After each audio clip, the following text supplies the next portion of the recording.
Depending on how young or old you are, you may or may not remember a time when Quake was one of the biggest esports games around. Duel, which just saw two players face off against each other in a 1v1, was the pinnacle of skill. Not only did you need to have pinpoint aim, but your movement had to be perfect. And if that wasn't enough, these players learnt all the things on the map as well, like pickups, the red armor, the green armor, the timings. You needed to be working out where the other guy was. You needed to shoot him and in your head be moving towards the pickups just as they spawned to control them. There was a lot more to it than it looked sometimes from the outset. Quake still, believe it or not, has competitions going to this day. QuakeCon has run every year since 1996, but Quake Live hasn't really propelled the game towards the legacy that it once had. But now perhaps Quake Champions could do that. Quake Champions is a new take on the Quake franchise, but it still holds true to the style of the older games. It's still based on great aim and the movement is the key, and some of the old maps are still there in a remastered form.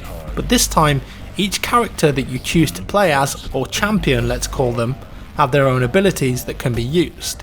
In fact, Bethesda, who are publishing the game now, plans to host a Quake Champions tournament at this year's QuakeCon, inviting some of the best Quake players around, and that could be very interesting to watch. But the question is, do we need another game based around heroes and champions? And well, this is Quake. Does it even need that style of game? Well, honestly, from what I've briefly played and seen, the champion system doesn't overshadow the core gameplay, and I think it just adds to it. Some characters have abilities that sure may be useful in some circumstances, but I think when the good players get used to the meta, I think the abilities are going to take a back seat, and the emphasis comes back to raw skill.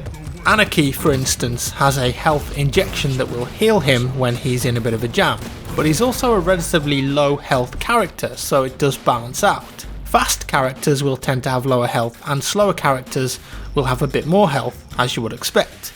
We still haven't been shown all of the characters just yet, some of them are still yet to be revealed, but expect some old faces to return from the original Quake games. The core gameplay then, I think it's very good, and the most important thing in my eyes is that it feels like Quake, at least to me. Sure, the champion system is a little bit different, but the core gameplay still feels like Quake. I can still rocket jump or strafe jump around to get maximum speed, and when I say I can, I mean it's possible. I'm certainly no Quake pro when it comes to movement, but I love the game nonetheless. You're going to find similar weapons, rocket gun, lightning gun, railgun, and similar pickups like quad damage, green armor and standard health pickups. No grenade launcher though currently. And when you kill an enemy, they'll also drop a few armor shards that can be important to pick up to gain a few armor points back. That's also something important to remember. You don't start a life with full armor, you've got to pick it up as you go, and it can be the real difference between surviving a direct hit and not. Some champions have more armor capacity than others, but they usually start with 25 armor, but some start with 50. Now when this game releases, it will actually be free to play. Sort of. You can also buy it, which may sound confusing. Essentially, you can either buy it and get access to all of the champions, or you can play it for free and have access to the base champion and use in-game currency to work towards the rest. You can actually use in-game currency to gain a champion for a small amount of time, currently 1 day. There's also tons of cosmetic items from armor shaders, headgear and even old school weapon models from Quake 2 and Quake 3 that you can obtain to replace the shiny new gun models if nostalgia is your thing. All of these items come from a mixture of in-game currency, real money and from loot boxes. Yep, every game nowadays seems to have these and Quake is no exception. Loot boxes will be dropped after games, open them up and you'll get some sort of cosmetic item. If you get one of the top tier crates, you can also get a legendary champion from them directly. So what about game modes? Well, currently there's Deathmatch, Team Deathmatch and also Duel, a new take on the classic esports mode. As well as that, there are some rumblings in the community of a team-based esports mode coming in the future. I'm pretty interested to see what that could be, but for now though, back to Duel.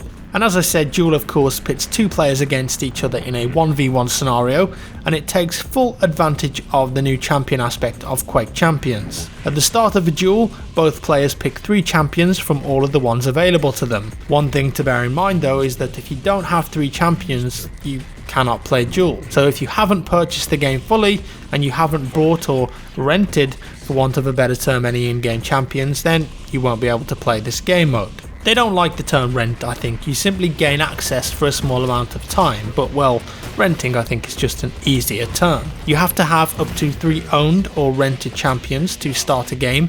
Once each player has picked 3 champions, the duel will then start, and when one player dies, that champion is then lost and they proceed on to their next chosen champion. And of course, once one player loses all of their champions, the round is lost in a best of 3 system. But I imagine that could be made into a higher number count for big tournament games, because if you've ever watched a competitive Quake match, it's very much cat and mouse and each kill counts. You get a certain amount of time and the player with the most amount of kills in that time wins the map, and in this system kills don't directly count really, so it's quite different. Only time will tell how it's going to work in a proper tournament. Now I've only played on 3 maps so far, or arenas as they're called.